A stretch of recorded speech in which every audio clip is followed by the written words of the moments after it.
Soni says में आपका स्वागत है। मित्रों, आज चर्चा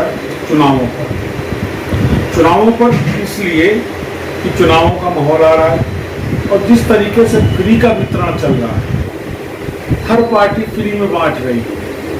हरियाणा में कांग्रेस घर दे रही है, तो कहीं भाजपा जो है क्या कहते हैं फ्री में गैस सिलेंडर देने की बात करी।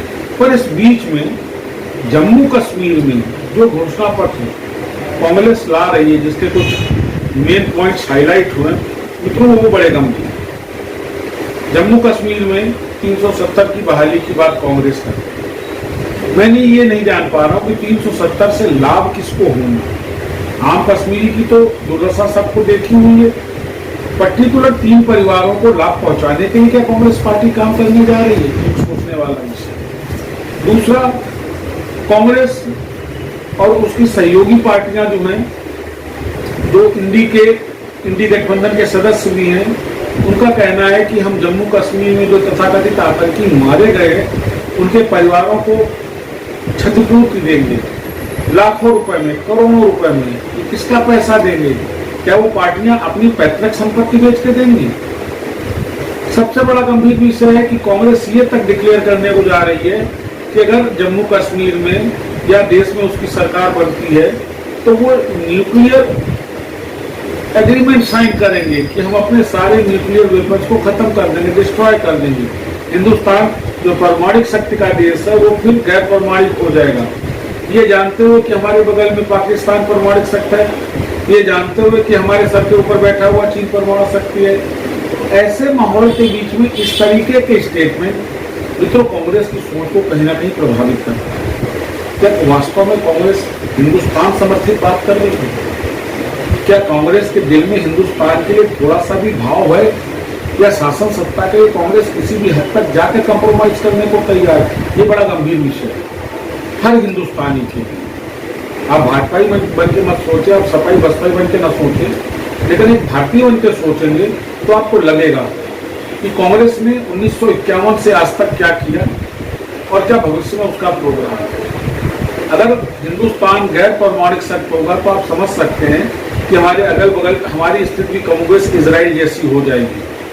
हर छोटा मोटा देश हमको आग दिखाएगा और हमको मजबूरन उसकी आग को स्वीकार करना पड़ेगा, उसके दबाव को स्वीकार करना पड़ेगा। क्या कांग्रेस ये चाहती है? मोहब्बत मोहब्बत मोहब्बत की बात करने वाले राहुल क्या ये नहीं जानते कि ये मोहब्बत थी उनके पुरखों की, कि केवल सनातन संस्कृत का प्रचार नहीं होगा, ये मोहब्बत है।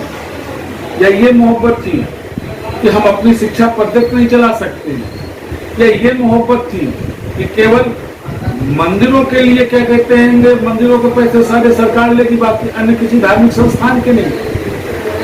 राहुल जी, आपको मोहब्बत शब्द का उपयोग करने से पहले मोहब्बत का मायना समझना होगा। जिस तरीके से 1951 से और आपके रिजीम 2013 तक आपने जो किया है वो मोहब्बत नहीं थी। आज आप मोहब्बत की दुहाई देते घूम रहे हैं। ये मोहब्बत है कि आपने वक्फ एक्ट बना करके पूरे देश को आपने वक्फ के सुपुर्दगी में दे दिया। ये मोहब्बत थी आपकी। कभी अपनी भी संपत्ति वक्फ को दे करके देखें, तब मालूम पड़ेगा कि आपके आदर्श क्या है। मित्रों, गंभीर स्थितियां हैं और चुनावों में किसी भी पार्टी को वोट देने से पहले ये देखें कि अगर वो फ्री के वितरण की बात कर रहा है तो उसकी भरपाई कहां से होगी। अपने पैसों को ऐसे बर्बाद मत होने दें। और मेरी सबसे बड़ी शिकायत हिंदुस्तान के अकर्मण चुनाव आयोग से, जो केवल चुनाव कराने को अपनी जिम्मेदारी समझता है, क्या उसको नहीं समझ में आ रहा है कि ये वोटों को खरीदने का प्रलोभन है?